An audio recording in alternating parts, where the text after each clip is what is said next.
نبی کریم علیہ السلام نے فرمایا کامیاب ہے وہ شخص جس کو اللہ نے اسلام کی دولت عطا فرمائی، جسے اللہ تعالیٰ نے رزق نصیب فرمایا، جو خود اپنی روزی حلال کما سکتا ہے۔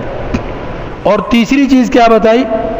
قنعہ اللہ بما آتاہ، اللہ تعالیٰ نے جو اسے نعمتیں دی ہیں ان نعمتوں پر اسے گزارا کرنے کی سوچ عطا فرما دی، ان نعمتوں پہ گزارا کرنے کا اس نے فیصلہ کر لیا ہے۔ بھائی وہ آگے کی دوسروں کی نعمتیں دیکھ دیکھ کر اس میں بے چین نہیں ہوتا، اور اس نے فیصلہ کر لیا ہے کہ میرے رب نے مجھے جو نعمتیں دی ہیں میں انہی میں گزارا کروں گا۔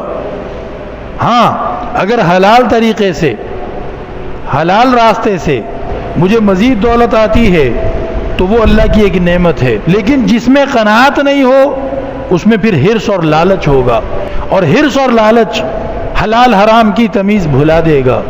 پھر بڑا بھائی چھوٹے بہن بھائیوں کی وراثت اکیلا ہڑپ کر جائے گا، اور پھر چچے بھتیجوں کو بھائی کے مکان سے نکال دیں گے، اور جس کا زور چلے گا وہ زمین پہ جائیداد پہ قبضہ کر لے گا۔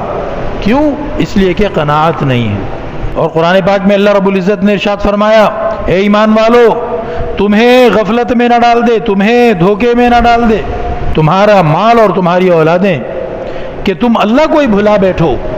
یا ایھا الذین آمنوا لا تلہکم، تمہیں غفلت میں نہ ڈال دے، اموالکم ولا اولادکم، تمہاری دولت اور تمہاری اولادیں، عن ذکر اللہ، کہ تم اللہ کو ہی بھلا بیٹھو، اللہ کے حلال حرام کیے ہوئے حدوں اور ضابطوں کو روندتے ہوئے تم جناب آگے سے آگے بڑھتے چلے جا رہے ہو، اور دیکھا جائے گا اور کچھ نہیں ہوتا، میں نے تو ابھی اتنا صحیح کیا ہے، وہ فلانے سے جا کے پوچھو، اس نے تو کھربوں روپے کا جو ہے نا وہ ٹیکہ لگایا، اس نے اتنا غبن کیا، اس نے اتنا کرپشن کیا، اور اپنے آپ کو تسلیاں دے رہے ہیں کہ میرا گناہ تو چھوٹا ہے، کوئی مسئلہ نہیں ہے۔ نہیں، ایمان والے کی کیا صفت ہے؟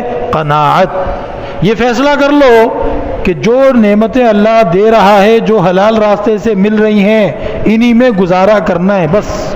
وہ کسی نے اپنے رکشے کے پیچھے لکھا ہوا تھا کہ جو ملا ہے وہ کوئی کم نہیں، جو نہیں ملا اس کا کوئی غم نہیں۔ تو میں نے کہا بات تو بڑی بازاری سی آسان سے لفظوں میں لکھی ہوئی ہے، لیکن یہ اسلام کی تعلیم ہے، یہ اسلام کی تعلیم ہے۔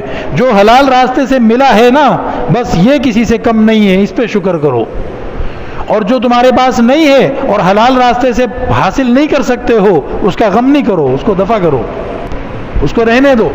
اور اللہ رب العزت نے رزق تمہارے ذمے لگایا بھی نہیں ہے، اللہ تعالیٰ نے قرآن پاک میں اس بات کو بتایا ہے، فرمایا اعوذ باللہ من الشیطان الرجیم وَأْمُرْ أَهْلَكَ بِالصَّلَاةِ وَاصْطَبِرْ عَلَيْهَا لَا نَسْأَلُكَ رِزْقًا نَحْنُ نَرْزُقُكَ وَالْعَاقِبَةُ لِلتَّقْوَى۔ اپنی فیملی کو، بیوی کو، بچوں کو، بہنوں کو، ماں کو، چھوٹے بھائیوں کو، بڑوں کو یاد دلاتے رہو، حکم دیتے رہو کہ وہ نماز نہ چھوڑیں۔ یہ قرآن کی آیت کا مفہوم عرض کر رہا ہوں، یہ حکم مجھے ہے، آپ کو ہے، ہم سب کو ہے کہ حکم کرو اپنے گھر والوں کو نماز کا۔